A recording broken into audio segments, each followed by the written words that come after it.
앞에 적이 없네.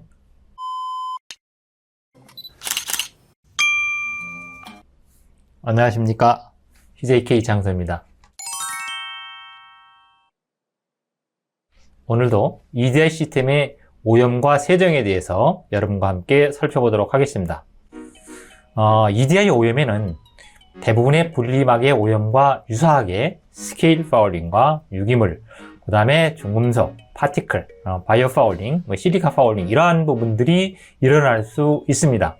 그런데 이 중에서 스케일 파울링과 바이오 파울링, 파티클 파울링이 이제 가장 많이 일어난다고 보시면 되겠습니다. EDI 구조는 여러분들이 잘 알고 계시는 바와 같이 이렇게 그림과 같은데, 여기서 주로 딜류 스페이서 쪽에 프로덕트 쪽 부분들에는 물이 유입되는 부분이기 때문에 파티클화, 그 다음에 이제 바이오 파울링 같은 경우들이 많이 생성될 수 있습니다. 그리고 농축 부분들, 이제 컨센트레이션 쪽이나 리젝트 부분들 같은 경우는 이제 스케일 파울링이 주로 많이 일어난다고 보시면 되겠습니다.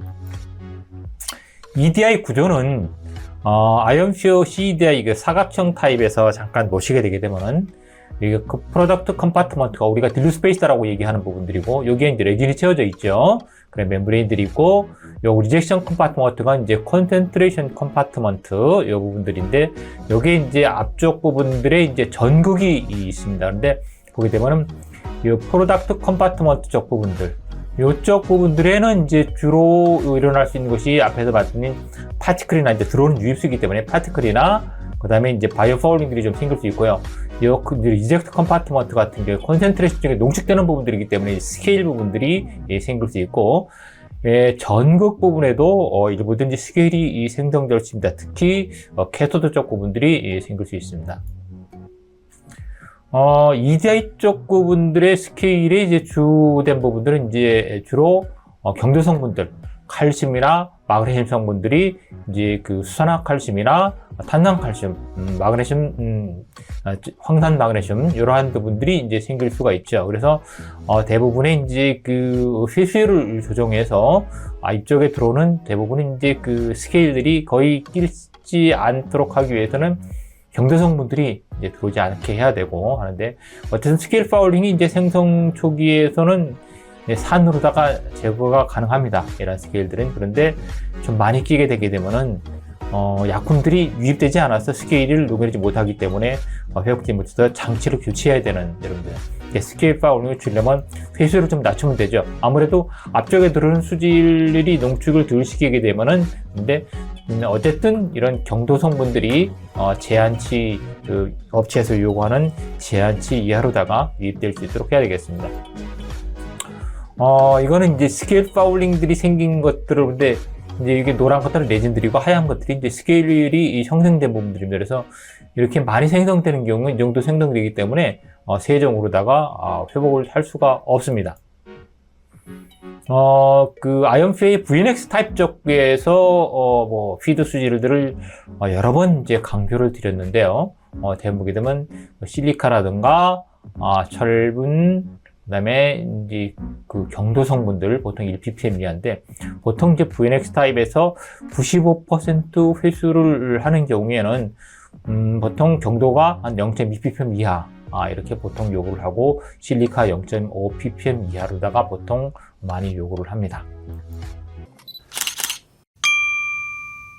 이전에도 말씀드렸던 이제 그 프로덕트 리커버리 회수율 보게 되면은 경도 성분들이 0.5 이하인 경우가 맥시멈 95%, 2%, 2ppm 이하 같은 경우는 맥시멈 80%가 됩니다. 그래서, 이러한 부분들이 이제 경도에 따라 가지고, 근데 여기에는 이제 경도뿐만 아니라 알칼리니티도 같이 대여가 되게 되고, 특히 이제 실리카 같은 경우가, 실리카가 높은 경우에는, 맥시멈 그 회수율의 그 리커버리를 할 때는 이제 이것은 100만에 4 곱하기 2ppm 피드 실리카를 해서 이거를 초과하지 못해야 됩니다. 그렇지 않게 되면 스케일 파울링이 생기니까. 그런데 이게 지금 실리카를 계산을 해서 실리카 농도가 높은 경우에는 이 부분보다가 이제 스케일과 들어오는 경도 성분에 대한 부분들과 이걸 비교해서 리커버리가 낮은 쪽으로 선정을 해서 운전하셔야 됩니다.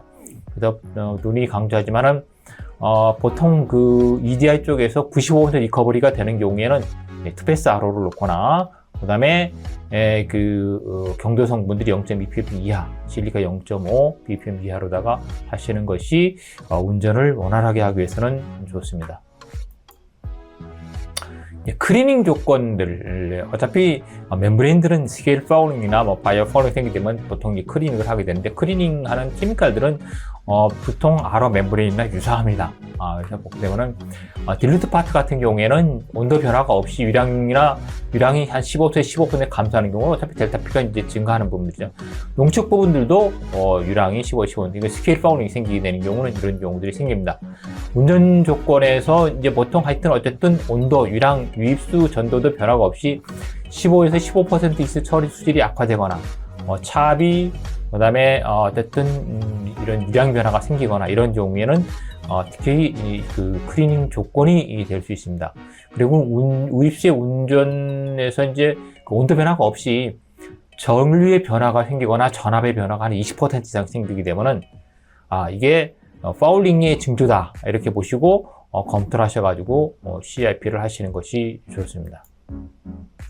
근데 이제 우리가 온도에 따라 가지고 그 물의 비스코시티가 이제 전화가 되죠. 그래서 그 겨울철 같은 경우에 물의 온도가 낮아지게 되게 되면 비스코시티가 증가되고 차압이 증가를 하게 됩니다. 이런 경우에 이제 차압 증가 때문에 어떻든 그 CIP 조건이 아닌가 이렇게 생각하는 경우가 있는데, 이런 부분들은 잘 노멀라이제이션을 해서 이거 검토를 하셔야 됩니다. 그래서 보통 보게 되면은 20도씨일 때 비스코시티가 1.0으로 봤을 경우에 5도씨인 경우에는 한 70%가 증가를 하게 됩니다.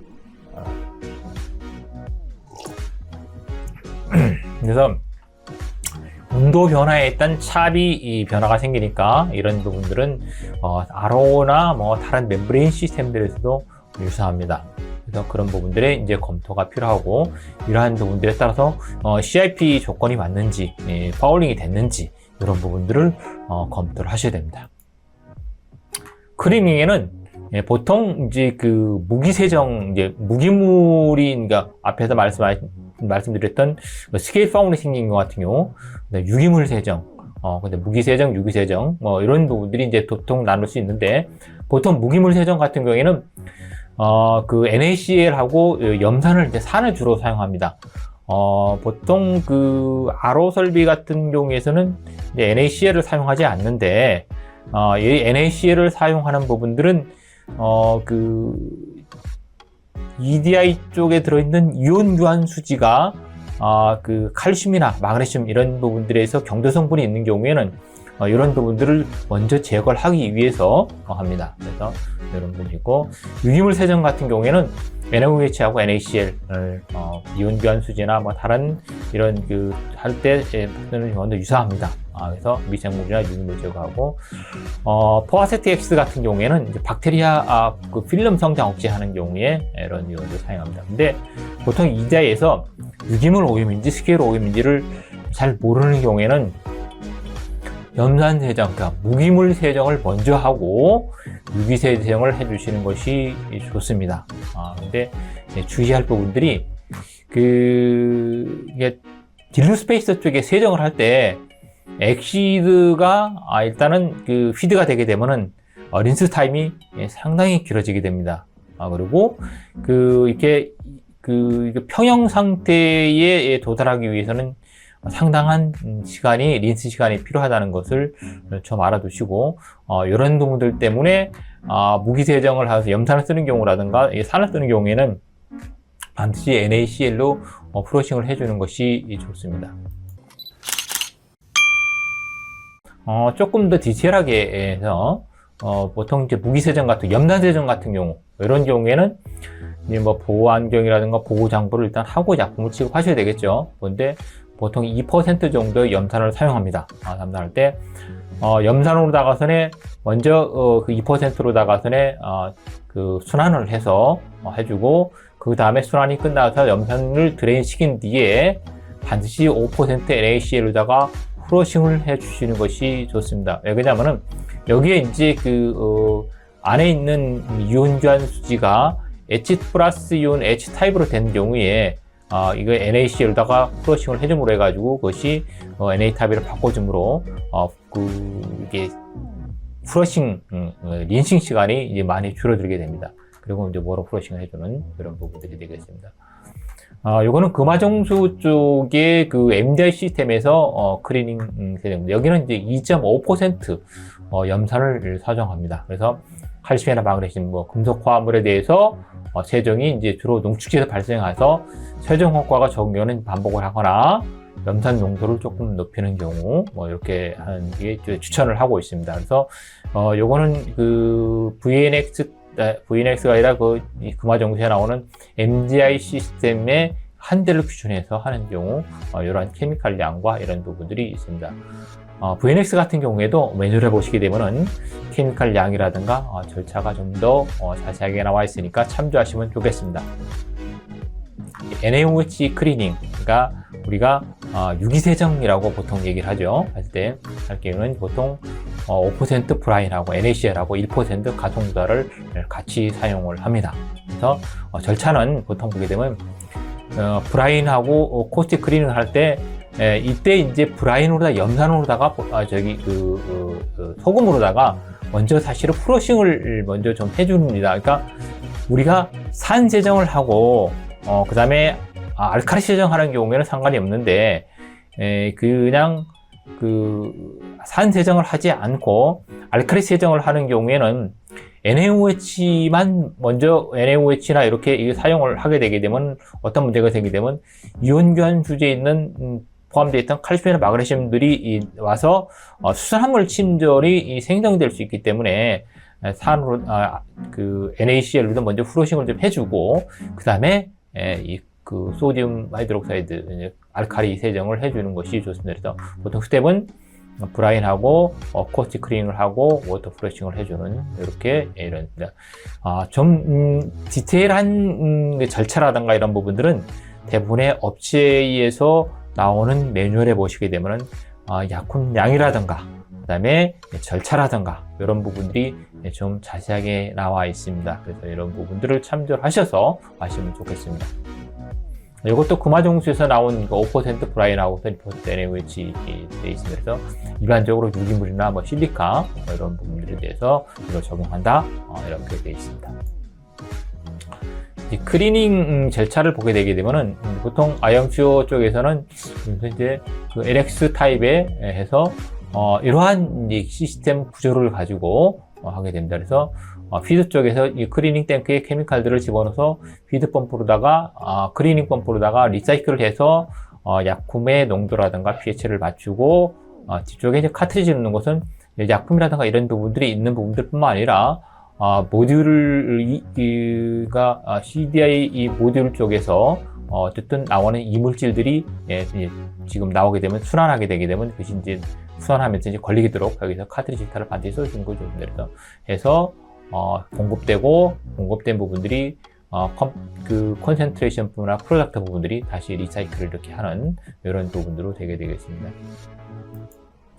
금화정수의 쪽에는 조금 더 디테일하게 나와 있는데요. 이러한 부분들이 유사합니다. 앞에 있는 거와 유사한데 조금 더 디테일하게 나와 있으니까 이걸 참조하시면 좋을 것 같습니다. EDI에서 이제 전기재생이라는 부분들이 이제 가끔 언급이 되고 있는데, EDI 전기재생은 저희가 케미컬 클리닝을 하고 나서 이제 반드시 이제 전기재생을 해야 됩니다. 또 뿐만 아니라 이제 운전을 하다가 보게 되면은 모듈 내부에 이온 교환 수지가 어쨌든 좀 밸런스가 안 맞아서 수모가 됐어서 이런 경우에 세정을 할 때라든가, 그 다음에 오랫동안 정지하거나, 그 다음에 너무 낮은 전력으로다가 전기를 끈 상태로 운전하는 경우, 정지가 나갔는데 그걸 모르고서는 계속 운전한 경우라든가, 이런 경우 같은 경우에는 어쨌든 전기재생 절차를 해주는 것이 좋습니다. 그래야만이 원하는 수지를 얻을 수 있습니다. 재생 절차는 유입이온들을 감소시키거나, 일렉트리컬 드라이빙 포스를 증가시키는 것 같이 짧은 시간 동안에 뚜렷하게 운전 조건을 바꿈으로 모듈의 과잉 이온들을 강제로 내보내는 것을 전기 재생이라고 보시면 됩니다. 재생하는 동안에 과잉의 이온들이 희석실이나 농축실로 이동되기 때문에 농축실의 이온 농도가 상당히 증가되는 것이 여러분들이 볼 수가 있습니다. 전기생 절차에 대해서 간단하게 말씀드리겠습니다. 처리수 유량을 운전 최고 유량으로 하고, 그러니까 운전 최소 유량입니다. 처리수 유량을 운전 최소 유량으로 하고, 농축수 유량을 유입수 유량의 20%로 해서 해수율을 결국 80%로 맞춰주시고, 전국수의 운전 유량은, 전국수는 이제 운전 유량을 하시면 됩니다. 그 다음에 전압을 높여서 전류를 정상 운전 전류보다가 약 한 2배 정도로 하시는 것이 좋습니다. 그래서 운전하면서 농축수의 이온 농도가 이제 굉장히 높아질 수 있는데, 이렇게 순환 운전을 하시게 되면 되겠습니다. 그래서 일단 근데 농축수 TDS가 한 100ppm 정도 이하로 되게 되면, 초기 같은 경우는 상당히 높아지는데 이제 한 100ppm 이하로 계속 어쨌든 농축수를 버리게 되니까, 순환 운전하면서 버리게 되니까 이 지금 농축수의 TDS가 점점 낮아지게 됩니다. 그래서 건덕인 경우는 한 200 정도, TDS 한 100 정도 되게 되면은 농축수 유량에 세팅한 값을 2분의 1로 줄입니다. 그렇게 되면은 다른 게 80%니까 이것을 다시 이제 줄이는 거죠. 유량을 2분의 1로 줄여서 해서 이때 TDS 농도가 이제 또 다시 배가 됩니다. 그리고 TDS 농도가 80ppm 정도, 한 100 이하로 80 정도 이렇게 이하로 되게 되면은 유입수 유량을 정상 유량으로 하게 됩니다.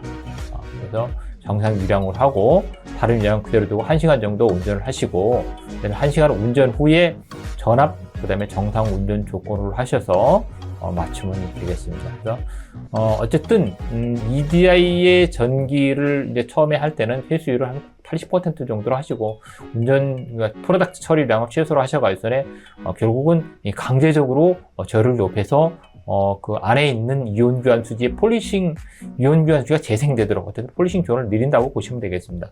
이러한 부분들이 필요하다는 것을 아시면 될 것 같습니다.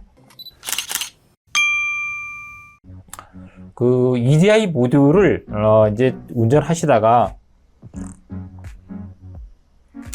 정지를 하는 경우들이 이제 많이 있죠. 그래서 IMC에서 추천된 부분들은 이제 파워 플랜트 쪽이라든가 일반 산업이라든가 세미컨덕터 쪽 같은 경우, 반도체 쪽 같은 경우에 그 하루 보다가 쉽게, 그러니까 잠깐 운전하다가 몇 시간 정도 하는 경우에는 보통 노멀 셧다운을 하고 노멀 스타트업을 하게 됩니다.